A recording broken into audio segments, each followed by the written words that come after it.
प्रिय विद्यार्थियों, जय हिंद। स्वागत है आपका मेवाड़ पाठशाला के इस YouTube परिवार पर। दोस्तों, आज के इस वीडियो में हम बात करेंगे कक्षा 5वीं और 8वीं के लिए जो है एक परीक्षा होती है, प्रवेश परीक्षा, जो कि नवोदय विद्यालय के अंदर उनको प्रवेश लेने के लिए देनी पड़ती है। यानी नवोदय विद्यालय जो है वो भारत के जो है उच्च शिक्षण संस्थानों में से एक हैं और उनके अंदर जो है अगर बच्चे प्रवेश लेना चाहें तो उनके लिए 5वीं कक्षा और 8वीं कक्षा के बच्चों के लिए जो है प्रवेश परीक्षाएं होती हैं। तो उसमें जो है आपके कुछ गणित के प्रश्न भी पूछे जाते हैं और कुछ जो है भाषा संबंधी प्रश्न पूछे जाते हैं और कुछ जो है वो आपके जो है तार्किक क्षमता के प्रश्न पूछे जाते हैं। तो गणित के कुछ प्रश्नों के बारे में जो है हम यहाँ पर अभी बोर्ड पर चर्चा करेंगे, उनको सोल्व करेंगे कि किस प्रकार के प्रश्न जो है आपके इस परीक्षा में आते हैं, क्योंकि इस वर्ष जो है परीक्षाएं अभी कुछ दिनों बाद होने वाली हैं। तो 2021 का जो पेपर हुआ था उसमें जो है कुछ प्रश्न आए थे गणित के और उसी प्रकार से जो है प्रश्न आगे भी आते रहेंगे और इस पेपर में भी आएंगे। तो हम उन प्रश्नों के बारे में जो है बात करते हैं। तो प्रश्न जो है आपके जो है इस मोबाइल के ऊपर स्लाइड में आ जाएंगे और मैंने जो है प्रश्न लिखे हुए हैं। तो आपका पहला प्रश्न है, एक मैच यानी एक खेल जो है वो कुल आधा घंटा चलता है और मैच के समय का 1/10 भाग जो है वो टाइम आउट के लिए लिया जाता है। तो अब आपको इसमें ये बताना है कि ये टाइम आउट कितने मिनट का था। आपके ऑप्शन है ए 5 मिनट, बी 3 मिनट, सी 6 मिनट और डी है 4 मिनट। तो इस सवाल को हम बोर्ड पर सोल्व करते हैं। तो इसमें कहा गया है कि एक मैच जो है वो कुल आधा घंटा चलता है। आधा घंटा यानी कि 30 मिनट, यानी आधे घंटे में होते हैं 30 मिनट। ठीक है, और उसमें जो है 1/10 भाग जो है वो टाइम आउट के लिए निकाला जाता है, टाइम आउट। ठीक, तो अब आपको इसमें बताना है कि टाइम आउट का समय कितना है। तो कुल जो है वो 30 मिनट है। ठीक है, आपको यूं का यूं लिख देना है। उसके बाद जो है जितना यानी कुल भाग जो है वो कुल समय जो है वो 30 मिनट है। अब 30 मिनट को आपको मानना है 10 भाग 30 मिनट है, उसके 10 भाग करने हैं और उसमें जो एक भाग आएगा वो क्या है, आपका टाइम आउट है। तो इसके 1/10 करना मतलब इसको गुणा कर देना है 1/10 से। तो फिर आपके आएंगे 0 में से ये 0 कट जाएगा और आपके उत्तर आ जाएंगे 3 × 1 = 3, यानी 3 मिनट का जो है आपके एक टाइम आउट है। तो ये आपके जो है ऑप्शन नंबर जो है वो बी इसमें सही होगा, 3 मिनट। उसके बाद आपके एक अगला प्रश्न है, दूसरा प्रश्न, वो है x/25 = 196/x। तो x का मान क्या है। आपके ऑप्शन है ए 56, ऑप्शन बी 70, ऑप्शन सी 84 और ऑप्शन डी 42। तो इसको हम सोल्व करते हैं बोर्ड पर। तो आपके सवाल है कि x अक्ष बटा 25 बराबर 196/x। तो इस प्रकार के सवाल आपके इस पेपर में भी आने की संभावना है। तो इनको जो है सरल करने का एक जो है आसान तरीका है, वो क्या है कि जब दो दिशाएं हो और बीच में अगर बराबर का निशान है तो आपको इनको क्या करना है, इनको क्रॉस में गुणा करना है, जिसको कहते हैं वज्र गुणा। इन दोनों को आपस में गुणा कर देना है, यानी x को x से और 25 को 196 से। तो x × x बराबर 25 × 196। फिर ये x और x को गुणा करेंगे तो x का स्क्वायर आ जाएगा, यानी वर्ग आ जाएगा, बराबर 25 × 196। यानी इनको आपको है संख्याओं को ऐसे प्रश्नों में आपको इन संख्याओं को गुणा नहीं करना है, क्योंकि संख्याएं जो है ऑटोमेटिक जो है सरल हो जाएगी। कैसे होगी, तो अब x बराबर क्या होगा, √25 × 196। तो अब 25 जो है वो किसका वर्गमूल है, 5 का, यानी 5 मूल संख्या है, उसका वर्गमूल है 25। उसके बाद 196 जो है वो किसका है, 14 का।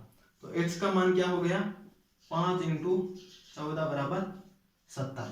ठीक है, तो आपका ऑप्शन नंबर जो है इसमें बी सही हो जाएगा। फिर अगला प्रश्न है आपके कि एक वस्तु जो है उसको 7,500 रुपये में खरीदा जाता है और 8,400 रुपये में बेचा जाता है। तो उसका लाभ प्रतिशत क्या है। आपके ऑप्शन है, option A 8%, option B 10%, option C 12% और ऑप्शन डी जो है वो 10/10 सही 5/7%। तो इस प्रश्न को जो है हम बहुत ही आसानी से सरल करेंगे। यानी वस्तु जो है वो कितने में खरीदी जाती है, 7,500 में, और बेची कितने में जाती है? 8,400 में। तो कितने रुपए का कुल लाभ हो रहा है? तो बाकी निकालेंगे अपन 8,400 से 7,500 को, तो कितने का लाभ हो रहा है? 900 रुपये का। अपनों को क्या पूछ रहा है? प्रतिशत में लाभ कितना है। तो कुल कितना है? 7,500, लाभ कितना है? 900। अब प्रतिशत निकालने के लिए 100 से गुणा कर देना है, यानी जितने रुपए का लाभ हो रहा है उसको ऊपर और जितने रुपए में खरीदी उसको नीचे लिखना है, गुणा 100 करना है। ठीक है, 2 जीरो में से 2 जीरो कैंसिल। उसके बाद क्या बचा? 900/75। इनको वापस आप छोटे कर सकते हो। कैसे? 900 और 75 में दोनों में जो है 5 का भाग जाता है। इनमें कितनी बार जाएगा? 5 का भाग कितनी बार? 15 बार। और इनमें कितनी बार जाएगा? 9 में 1 बार गया, 4 40 18 बार, और 180 बार इनमें भाग चला गया। ठीक है, अब 15 का भाग आपको 180 में देना है, तो 180/15, 15 का 1 बार गया, 15 3 बचे, पीछे से 0 उतारे, 15 दूना 30, यानी कि 12% जो है वो लाभ हुआ। तो आपका उत्तर जो होगा वो होगा ऑप्शन नंबर सी, 12%। फिर अगला प्रश्न है, यदि एक समकोण त्रिभुज जो है उसकी 2 लंबवत भुजाएं 5 सेंटीमीटर और 12 सेंटीमीटर है, तो इस त्रिभुज का परिमाप कितना है? तो इस प्रश्न और इसमें आपके ऑप्शन है ए 13 सेंटीमीटर, बी 17 सेंटीमीटर, सी 27 सेंटीमीटर और डी 30 सेंटीमीटर। तो इस प्रश्न को भी हम आसानी से सरल करते हैं, समझते हैं कि ये किस प्रकार सरल होगा। तो आप सभी को पता होगा समकोण त्रिभुज जो है उसका एक कोण समकोण होता है। जैसे ये आपके त्रिभुज है, ठीक है, समकोण त्रिभुज, क्या विशेषता है इसका? एक कोण समकोण है। अब ये प्रश्न में क्या बताया गया है कि समकोण त्रिभुज जो है उसकी 2 भुजाएं हैं, उनमें एक भुजा तो है 5 सेंटीमीटर लंबवत भुजा है, लंब यानी कौन कौन सी? जो सीधी है, ठीक है, और एक ये भुजा जो है वो बताई गई है 12 सेंटीमीटर, ठीक है। और अपने को क्या ज्ञात करना है? परिमाप। परिमाप क्या है? तो परिमाप का मतलब क्या होता है? चारों ओर का माप, यानी ये त्रिभुज के 3 भुजाएं हैं तो इन तीनों भुजाओं का योग यानी कितना है वो हो जाएगा परिमाप। क्या होता है? तीनों भुजाओं का योग, ये होता है परिमाप। लेकिन अपने पास 2 भुजाएं दी हुई है, तो एक भुजा हम कैसे निकालेंगे? तो इनमें एक सूत्र होता है कर्ण स्क्वायर। कर्ण स्क्वायर यानी कि समकोण त्रिभुज में ये आधार है, ये लंब है और ये कर्ण है। अपने को ये कर्ण वाली भुजा ज्ञात करनी है, तो इसका सूत्र है कर्ण स्क्वायर बराबर आधार का स्क्वायर प्लस लंब का स्क्वायर। अब कर्ण स्क्वायर अपने को ज्ञात करना है, ठीक है, और आधार क्या दे रखा है? 5 का वर्ग प्लस लंब दे रखा है 12 का वर्ग। 5 का वर्ग 25 हो जाएगा, 12 का वर्ग 144 हो जाएगा। इन दोनों को जोड़ो तो 169 हो जाएंगे, और कर्ण स्क्वायर बराबर कितना आ रहा है? 169। तो अपने को केवल कर्ण चाहिए, तो इस वर्ग को जो है इधर इनके वर्गमूल में भेज देते हैं, तो ये हो जाएंगे √169, और 169 किसके वर्ग होते हैं? 13 के। तो ये भुजा आ गई 13 सेंटीमीटर। अब परिमाप क्या है? तीनों का योग, तो 12 प्लस 13 प्लस 5 बराबर कितने हो गए? 12 और 12 24 और 1 25 और 5 30 सेंटीमीटर जो है ये इसका परिमाप हो गया। तो आपका इसमें ऑप्शन नंबर जो है डी है वो सही होगा। फिर अगला प्रश्न है आपके कि एक विद्यालय में जो है 3/5 बच्चे लड़के हैं तथा लड़कियों की संख्या 800 है, तो लड़कों की संख्या कितनी है? आपके ऑप्शन है, ऑप्शन नंबर ए 800, बी 1000, सी 1200 और डी 2000। तो इसका अपन आसानी से जो है सॉल्यूशन निकालेंगे।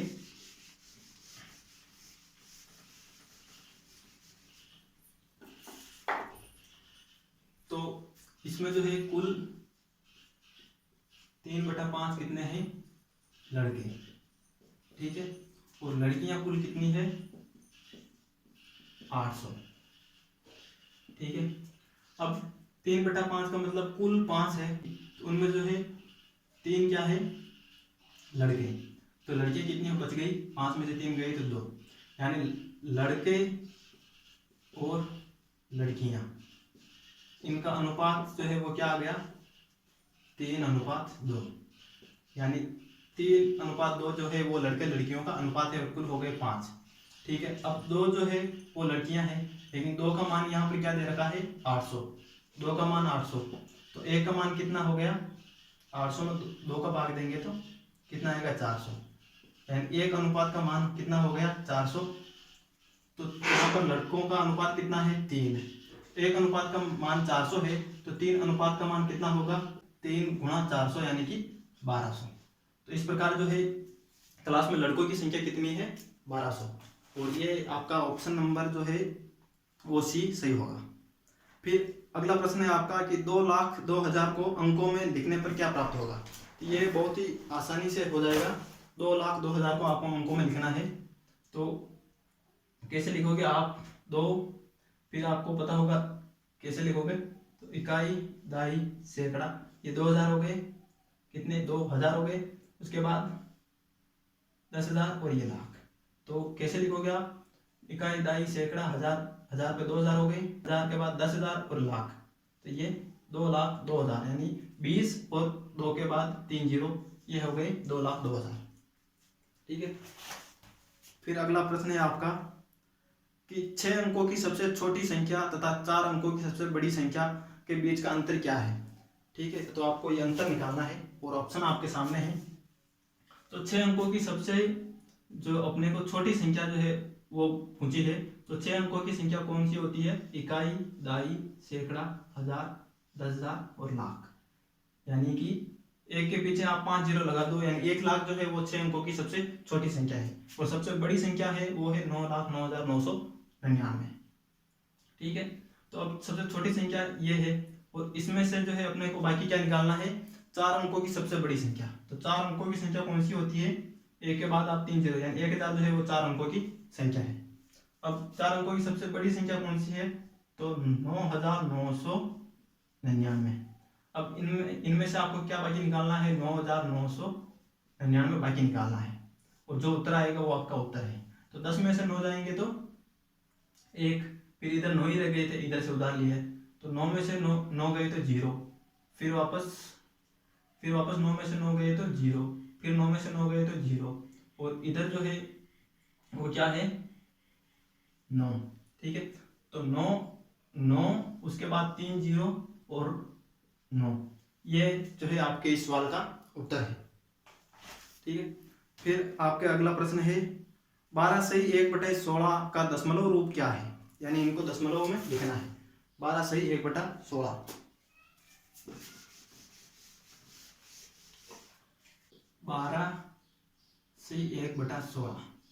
तो सबसे पहले आपको इसका जो है ये भिन्न रूप से ही बनाना होगा, तो उसके लिए आप क्या करोगे, 16 को 12 से गुणा करोगे तो कितना आएगा, 160 प्लस 32, यानी कि 192, और उसके बाद ये एक और इसमें जोड़ोगे तो 193 हो जाएगा। तो ये हो गया 193/16। ठीक है, तो 193/16 ये हो गया। अब आपको 16 का भाग इसमें दोगे तो सबसे पहले कितनी बार जाएगा, एक बार। 193 में 16 का भाग आप लेके देख लो, एक बार गया। ठीक है, और कितने बचे, 3 बचे। ठीक है, और पीछे से कितने उतारे, 3, फिर वापस 2 बार गया, 32, फिर कितना बचा, 1, फिर यहाँ दशमलव लगाया, यहाँ 0 उतारा, 10 हो गए, लेकिन 10 में भी 16 का भाग नहीं जाता है, तो यहाँ 0 लगाया, 1 0 वापस उतार दिया, 100 हो गया। अब 16 का भाग कितनी बार जाएगा, 16 96। ठीक है, 96 हो गए। अब इनसे बाकी निकालेंगे तो कितने बचेंगे, 4, 0 उतारे, 16 तो 32, 2 बार बोलेंगे तो 32 आ जाएगा। फिर कितने बच गए, 8, फिर 0 उतारे, 16 80, तो कुल 12.0625 इसके उत्तर है। तो इस प्रकार जो है ये आपके कुछ प्रश्न थे।